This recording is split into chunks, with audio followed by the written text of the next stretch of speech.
বিসমিল্লাহির রহমানির রহিম। প্রিয় দেশবাসী, আসসালামু আলাইকুম ওয়া রাহমাতুল্লাহি ওয়া বারাকাতুহু।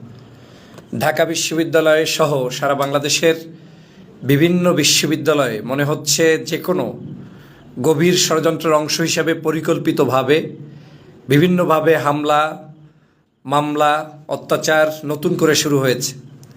ঢাকা বিশ্ববিদ্যালয়ে আজকে দেখলাম কিছুক্ষণ পূর্বে ডাকসুর নির্বাচিত প্রতিনিধি মোসাদ্দেকের উপরে আক্রমণ করা হয়েছে। যখন মোসাদ্দেক শাহবাগ থানায় উপস্থিত হয়েছেন, সেই থানায় সামনে এবং থানার ভিতরেও তার উপরে আক্রমণ করা হয়েছে।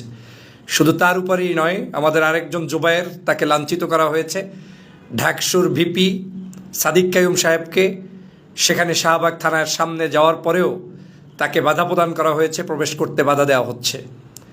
এই যদি হয় ২৪ পরবর্তী বাংলাদেশের চরিত্র, তাহলে সেই বাংলাদেশে আপনি কোনো পরিবর্তন দেখতে পাবেন না। ২৪-এর যে বাংলাদেশ, সেই বাংলাদেশটা হয়েছে এরকম, যেখানে সকল ক্যাম্পাস থাকবে সন্ত্রাস, চাঁদাবাজ, নৈরাজ্য মুক্ত।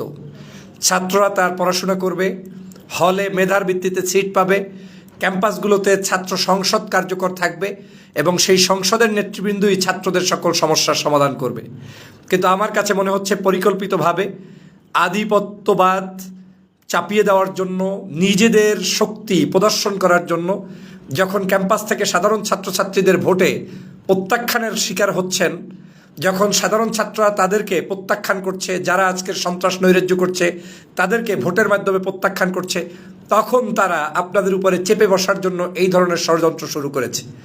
দলমতের ঊর্ধ্বে উঠে সমগ্র ছাত্র সমাজ সবাইকে ঐক্যবদ্ধ থাকতে হবে সকল সন্ত্রাস, নৈরাজ্যবাজ, চাঁদাবাজ, দুষ্ট চক্রের বিরুদ্ধে।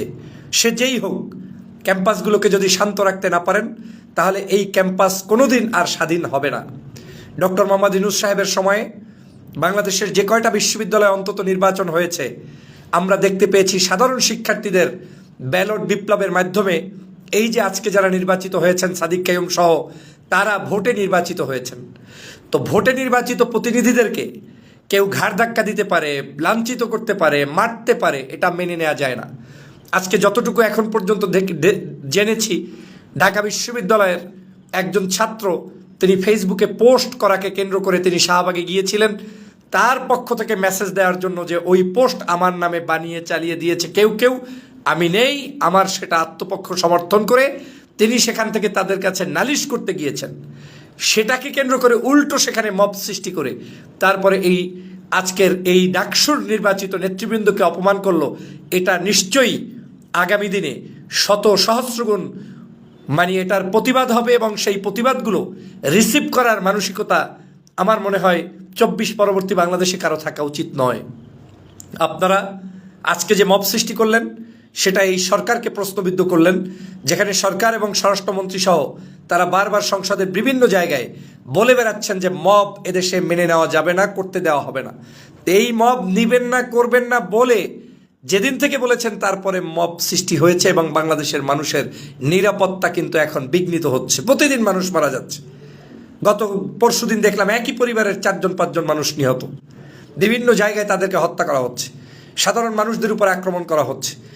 এভাবে করে রাজনৈতিক ছত্রছায়া দিয়ে যদি আজকের বিশ্ববিদ্যালয়ের ক্যাম্পাসগুলো আবার দখল করার ষড়যন্ত্র হয়, সেটা কিন্তু কোনোদিন ভালো হবে না।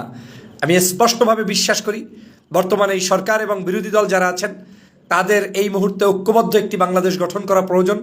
গতকালকেও সংসদে আমি দেখেছি মাননীয় প্রধানমন্ত্রী জনাব তারেক রহমান সাহেব এবং মাননীয় বিরোধী দলীয় নেতা জনাব ডাক্তার শফিকুর রহমান সাহেব ঐক্যবদ্ধভাবে বক্তব্য দিয়েছেন এবং বলেছেন দেশের প্রশ্নে আমরা এক।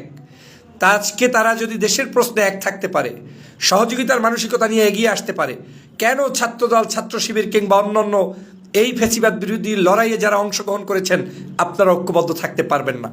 যদি আজকের এই ঐক্যবদ্ধ থাকতে আমরা না পারি, ব্যর্থতার দায়ভার অবশ্যই যারা ষড়যন্ত্র করবে তাদের কাঁধে পড়বে এবং তাদেরকে সেই সমুচিত জবাব রিসিভ করার জন্য প্রস্তুত থাকতে হবে।